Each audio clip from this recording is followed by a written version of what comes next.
Giguère, c'est à la fois le journaliste, l'homme d'affaires et l'avocat de la défense du hard rock. En fait, vous pourrez le constater, c'est tout un énergumène. Il est resté accroché aux années 70 et il en est fier. D'ailleurs, c'est ce qui fait tout son charme. L'été dernier, un personnage des plus colorés sillonnait les routes du Québec à bord d'une vieille camionnette rouillée. Ce joyeux luron, issu des années 70, c'est Géo, le roi des rockers, bien connu pour sa façon assez particulière de dire « À la prochaine !» Grâce à un message publicitaire diffusé à la télé, Géo est subitement devenu une vedette. Salut tout le monde, ici Géo. Comme vous voyez, je tiens une bouteille de cooler Party. Le succès de ce message publicitaire inusité est immédiat. Durant 3 mois, Géo prend la route avec pour mission de répandre la bonne humeur aux 4 coins du Québec. Et que ce soit au Festival du hot dog, aux régates de Valleyfield ou au parc aquatique de Saint-Sauveur, Géo rencontre plus de 100 000 personnes auxquelles il propose des jeux farfelus. L'important, avant tout, c'est de s'amuser. Partout où il passe, Géo remporte un succès inespéré, à un point tel que le nouvel animateur de foule est lui-même dépassé par sa soudaine popularité. Auparavant, Géo n'était connu que dans le domaine du rock. Pour lui, le rock, ce n'est pas que de la musique. C'est aussi une façon de vivre et de penser.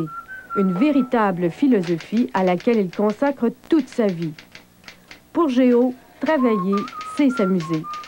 Et lorsque des gens appellent à son bureau, ils sont parfois un peu surpris. Département des petites culottes, bonjour. Comment ça va?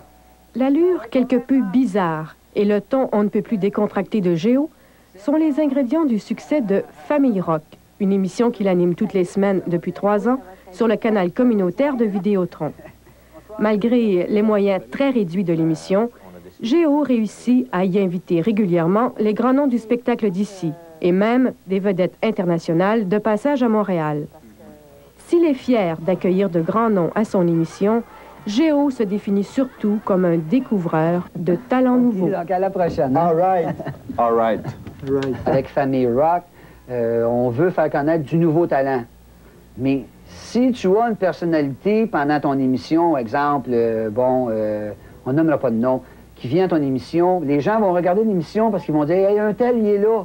Et en même temps, sur la même émission, tu as du nouveau monde qui arrive et qui, eux, profitent à ce moment-là du fait que la personnalité est à l'émission. Alors, c'est ça qu'on travaille. Pour dénicher ces nouveaux talents, Géo se fait un devoir de visiter régulièrement tout un réseau de bars rock où se produisent de nombreux groupes très talentueux, mais souvent méconnus parce que boudés par les médias traditionnels. Ces jeunes mordus du rock, qui dépensent des sommes astronomiques en instruments sophistiqués, ne vivent que pour leur musique. Pourtant, ils ont beaucoup de difficultés à se produire régulièrement. Géo tient à tout prix à les faire mieux connaître.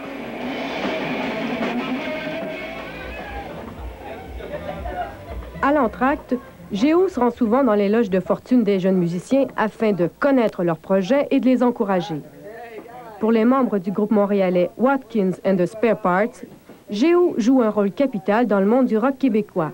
Il est l'un des seuls journalistes à croire vraiment en leur talent. C'est un bonhomme qui a fait beaucoup pour dire ce qu'on peut appeler le milieu, la business ici à Montréal. Je veux dire, parce que quand j'ai commencé, ça fait quand même 5-6 ans que je suis dans le business. Quand j'ai commencé, c'était les groupes de Montréal, il n'y en avait pas. Il y a une grosse partie de la business qui lève le nez, c'est les groupes de Montréal, mais on est tous conscients qu'il y a du potentiel ici, puis ça prend quelqu'un pour le développer.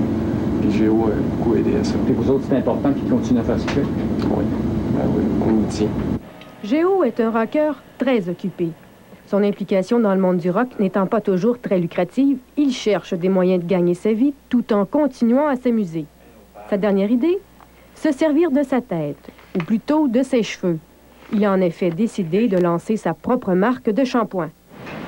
Commercial Shampoing Géo, prise 4. Afin de concrétiser son projet, Géo réunissait récemment des amis tout aussi fous que lui. Le but de cette rencontre, enregistrer une bande vidéo convaincante afin d'impressionner les éventuels investisseurs. Pour ce faire, rien n'est épargné. Effets spéciaux, mousse, confettis et serpentins. Voici, en primeur, de quelle façon Géo tentera bientôt de nous vendre son shampoing.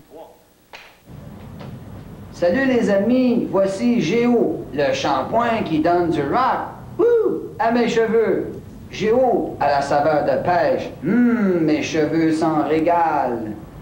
Et si tu sais pas quoi dire, laisse-toi sentir. C'est pas choquant. Bon, ben, comme ça, là, Des projets comme ça, Géo en a beaucoup. Mais ce qui compte d'abord pour lui, c'est de s'amuser, sans trop se prendre au sérieux. Et si vous le rencontrez, soyez sans gêne et criez-lui...